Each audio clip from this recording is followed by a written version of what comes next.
Season অনুযায়ী এক একটা স্থান এক একটা উৎসবের জন্য খুবই বিখ্যাত হয়ে ওঠে। তেমনই আমি চলে এসেছি আজকে পূর্ব বর্ধমান জেলার অম্বিকা কালনাতে। এখানে সরস্বতী পুজো খুবই প্রসিদ্ধ, নামকরা কয়েকটা স্থান আমি আপনাদের ভিডিওর মাধ্যমে দেখাবো। চলুন আজকে এই প্যান্ডেলটি আগে দেখে আসি। খুব সুন্দর, অসাধারণ একটা প্যান্ডেল। ভিতরটা এত সুন্দর, নিজের চোখে না দেখলে বিশ্বাস করবেন না। বিশ্বাস করুন, আমার এত সুন্দর লেগেছে এই প্যান্ডেলটা। এটা কেন, যে কটা প্যান্ডেল দেখেছি প্রত্যেকটাই এ বলবে ওকে দেখ, ও বলবে ওকে দেখ। সত্যি কথা বলতে কি, এত সুন্দর প্রত্যেকটা ভিডিও আপনারা দেখবেন। প্রতিটা প্যান্ডেল পুঙ্খানুপুঙ্খভাবে আমি আপনাদেরকে ভিডিওর মাধ্যমে তুলে ধরবো। কি সুন্দর লাগছে না, অসাধারণ একটা জায়গা।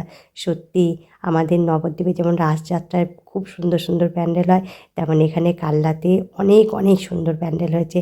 প্রত্যেকটা প্যান্ডেল আমি ঘুরে ঘুরে দেখেছি, যতগুলো পেরেছি আর যতগুলো সম্ভব হয়েছে আমি ভিডিও করেছি। আপনাদেরকে প্রত্যেকটা ভিডিও আপলোড দেবো, সুযোগ সময় বুঝে আপনারা প্রত্যেকটা ভিডিও দেখে নেবেন। আশা করছি আপনাদের ভীষণ ভালো লাগবে। দেখুন কি সুন্দর চারখানা ঘোড়া, তারই ভিতরে রয়েছে মা সরস্বতী। তার আগে কারুকার্যগুলো দেখুন, প্রত্যেকটা কাজ আমি ক্যামেরাতে বন্দি করে নিয়েছি আপনাদের দেখানোর জন্য।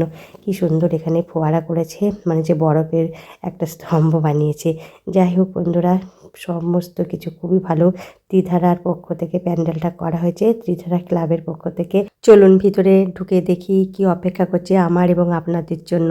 অনেক কিছুই তো বাইরে দেখলাম, এবার ভিতরটা দেখি। নিশ্চয়ই ভিতরটা খুব সুন্দর হবে, সত্যি অসাধারণ। প্রত্যেকটা কাজ দেখুন কি ভালো লাগছে। শিবের বিভিন্ন মানে রূপ এখানে তুলে ধরেছে। নিত্যরত শিব, নটরাজ যাকে বলা হয়। কি সুন্দর লাগছে না, সরস্বতীর রংখানাও খুব সুন্দর, পুরো সাদা। কিন্তু বিশ্বাস করবেন না, এটা ঘি কালারের রং মনে হচ্ছে, একদম সাদা। আমি যখন দেখেছিলাম কি সুন্দর লাগছিল, ফুটফুটে মনে হচ্ছে একটা সুন্দর রমণী বসে আছে। সত্যি দুই দিকে দুটো বীণা হাতে মা সরস্বতীর, মধ্যেখানায় এক সরস্বতী, ত্রিমূর্তি সরস্বতীর মতন লাগছে। যাই হোক বন্ধুরা, এত সুন্দর ঠাকুরগুলো হয়েছে, প্রত্যেকটা ঠাকুরই খুব সুন্দর, দেখার মতো।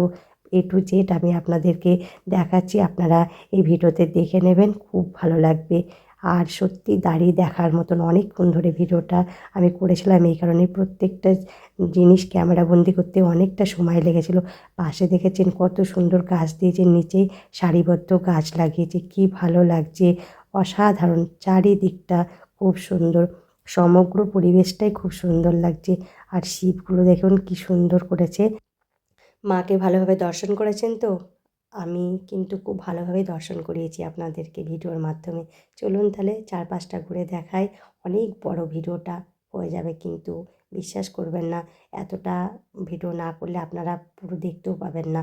কারণ অনেক বড় প্যান্ডেল, এ টু জেড দেখতে গেলে ভিডিওটা একটু বড় হতেই হবে। সকলে কিন্তু ভিডিও করতে ব্যস্ত। কি সুন্দর লাগছে বলুন তো, বাবা ভোলানাথের বিভিন্ন রূপে সাজানো। এত ভালো লাগছিলো প্যান্ডেলটা, যত দেখছি ততই ভিডিও করতে ইচ্ছা করছে, শেষ আর হচ্ছে না।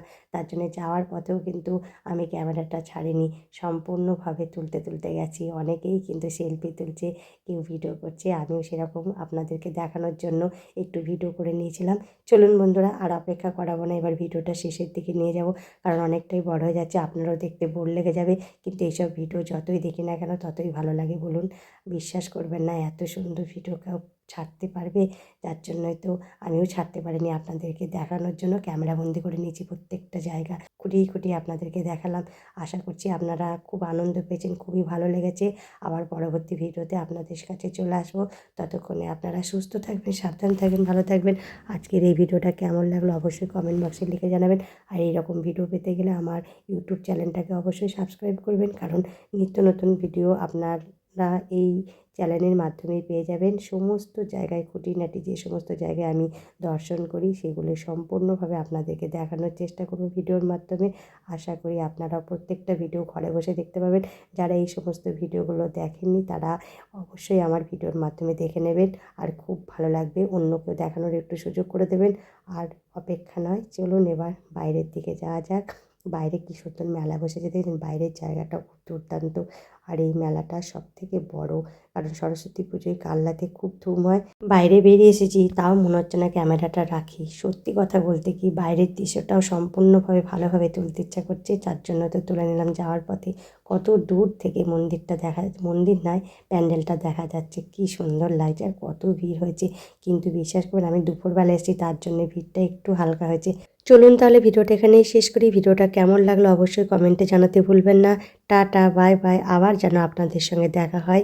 খুব ভালো থাকবেন।